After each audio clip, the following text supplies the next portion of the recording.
అందరికీ వినాయక చవితి శుభాకాంక్షలండి. ఇంకా మా పిల్లల సంతోషాలు సరదాలు అయితే చూడలేకపోతున్నాము. చాలా హ్యాపీగా అయితే జరుపుకుంటున్నారు. వర్షం కూడా వాళ్ళకి అడ్డు రావడం లేదు. అంటే వర్షంలో కూడా వాళ్ళు జరుపుకోగలరు అని దేవునికి అయితే చెప్పే అంతలా అయితే చేస్తున్నారు. చూడండి వీడియోలో అయితే. ఇంకా ఈ డెకరేషన్ అయితే నేను ఫ్లవర్స్ ఇంకా మర్రి ఆకులతోనైతే చేశాను. ఆ వీడియో మీకు సపరేట్ అయితే నేను షార్ట్ వీడియో తీసి అయితే పెడతాను. మొత్తం న్యాచురల్గా అసలు 1 రూపీ కూడా ఖర్చు లేకుండానైతే నేను చేశాను. మన ఇంట్లో ఉన్న ఇంగ్రీడియంట్స్ తోటి నేను చేశాను. మన చుట్టుపక్కలే ఉంటాయి కానీ మనకి ఇంత యూజ్ అవుతుందని తెలియదు మనకి. పాడతలే మీరు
అట్లా కూర్చో అలా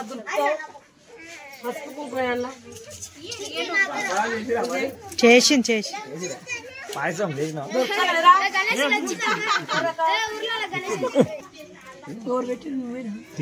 ఇట్లా నువ్వు ఎట్లా పెట్టావు అవి ఇట్లా కొనుక్కోరా అట్లా